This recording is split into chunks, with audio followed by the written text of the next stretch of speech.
भोजन जगत में चेरक्यू ऐसा अस्तित्व है जिसे लोग प्यार और नफरत करते हैं। एक निवाला चांदी कंगन पहनने को मजबूर कर सकता है। समुद्र का राजा इस जीव को दुर्लभता और पारिस्थितिकी पर प्रभाव के कारण राष्ट्रीय प्रथम श्रेणी संरक्षित प्राणी में सूचीबद्ध किया गया है।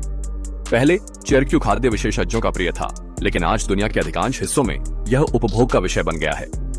हालांकि दुनिया भर के कई देशों में चेरक्यू का सेवन कड़े तरीके से प्रतिबंधित कर दिया गया है। वियतनाम के कुछ छोटे रेस्टोरेंटों में चेरक्यू अभी भी मेनू पर एक सांकेतिक व्यंजन बना हुआ है।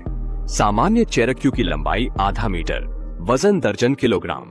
विशाल चेरक्यू की लंबाई 1.5 मीटर से अधिक और वजन 300 किलोग्राम। इसे खोलों का राजा कहा जाता है। यात्रा पश्चिम की में कई बार चेरक्यू दिखती है। ड्रैगन पैलेस में चेरक्यू के खोल बिस्तर बनते हैं। तोंगटियान नदी के तल में तांगसंगी के 6 फुट लंबे सफेद पत्थर के नीचे, जिनमें जूबाजी के पैरों को पकड़ने वाले बड़े खोल हैं, जो भी चेरक्यू पर आधारित हैं। अनुभवी रसोइये सबसे पहले पीछे से चिराई करते हैं, खोल के खुलने और बंद होने वाले मांसपेशियों को सटीक रूप से काटते हैं और फिर चेरक्यू को 2 हिस्सों में विभाजित करते हैं। फिर भी इसका मांस और खोल कसकर बंद हो सकते हैं। इसकी आश्चर्यजनक जीवंतता को प्रदर्शित करते हैं। रसोइये फिर धारदार चाकू के ब्लेड का उपयोग करते हुए खोल के अंदरूनी हिस्से से कसकर जुड़े मांसपेशियों को काटते हैं।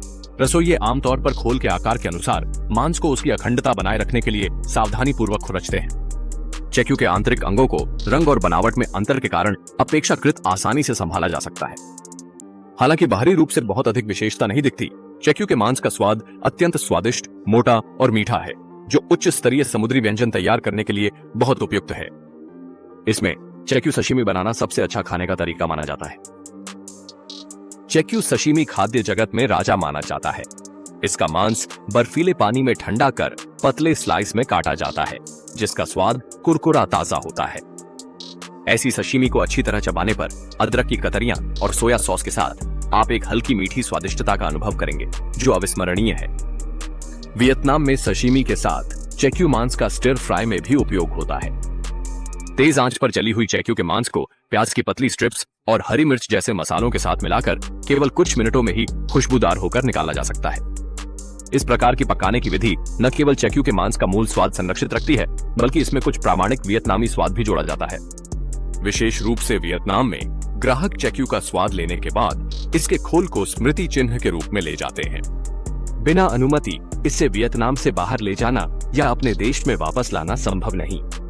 चियाकू प्राचीन काल से कीमती वस्तु के रूप में मानी गई। शांगशू दाइजुआन में इसका उल्लेख है। जब झो वेनवांग को गिरफ्तार किया गया था, तब झान डॉक्टर ने चियाकू डाबे का उपयोग कर वेनवांग को मुक्त कराया था। चियाकू एक बहुत कीमती खनिज पिगमेंट भी है। उत्तर सोन के चित्रकार वांग शिमेंग ने चियानली जियांगशांटू में चियाकू सफेद रंग का उपयोग किया, जो हजारों वर्षों तक फीका नहीं पड़ता। बैंकाओ गांगमू में यह भी लिखा है कि चियाकू में स्वास्थ्य संरक्षण और आयु बढ़ाने के जादुई गुण हैं। इसके शुद्ध सफेद शंखों को पूर्व में अत्यधिक महत्व दिया जाता है और इन्हें सोना, चांदी, लूली, आग्नो, मूंगा, मोती के साथ बौद्ध धर्म के 7 खजानों में सम्मिलित किया गया है। सफेद सम्मान मानसिक शुद्धता, जीवों को बाहरी प्रभावों से अप्रभावित रहने की याद दिलाता है।